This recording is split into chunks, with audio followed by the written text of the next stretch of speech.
Speaking of terrible games, there's a new game on the Xbox, PlayStation called Firebreak that you're familiar with old games where you have those worst side quests possible. Well, Firebreak took those side quests and made those the main story and put those on repeat, and that was their game.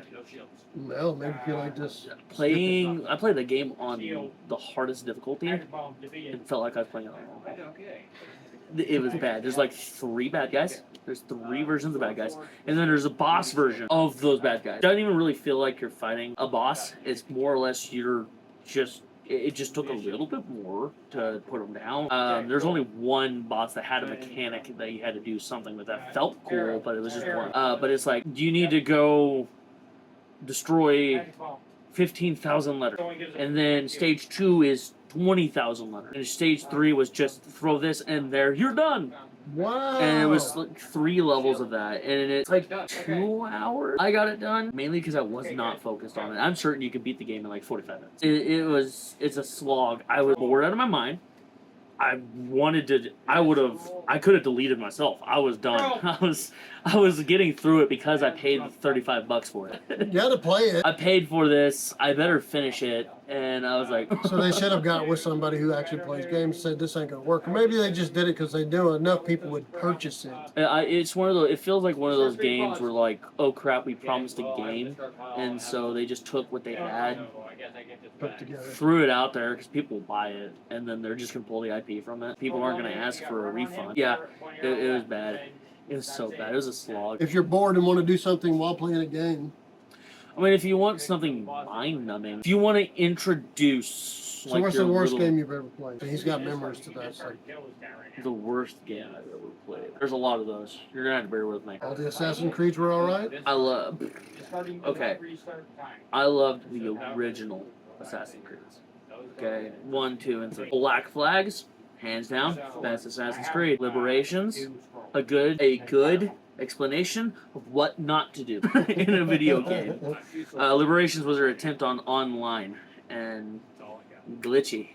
Hey, they might have fixed it now, but when I first played it, terrible. I would have to say the worst game I ever played that I just never went back to, and you're gonna laugh, is Gleaner Heights. And you're not gonna be familiar with that one, No. are you?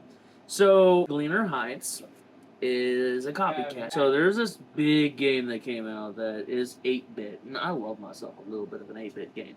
And what it was called is Stardew Valley. Stardew Valley is a farming simulator where you build your farm up, you can fight little creatures, little monsters, do adventures, and you build things for people around the town. You build your own farm. It's a cute little farming simulator. Gleaner Heights was another company's take on that same game, but they decided to add a mystery to it. It gave you no explanation of how you're supposed to do things. You're supposed to handle certain tasks on certain times, but it doesn't tell you when they're going on. So you miss entire portions of the story. If you're focused on the farming, you miss the story. If you focus on the story, you don't get the farming done, and then it's just a slog and a pain to get caught back up. Worst game I ever played. Worst game, and that's coming from someone that played a bunch of MMOs when they were trying to copy World of Warcraft. That was the worst game I ever played, and I forced myself to play it because I downloaded it from my wife. I can tell you my limited experience. What my worst irritating game was. As Max Payne. Oh, okay. So, like, Yeah. in Max Payne, you're like a parrot on the character's shoulder. So, in order for you to look around wall on your right-hand side, you have to lean your right shoulder over, and your head is getting shot by a guy who's behind a desk. You know, you're leaning here, and your parrot's not getting to see anything. I forgot about that. I Like, forgot how about in the Max world did you Payne. think that was a good idea? Oh, you know what?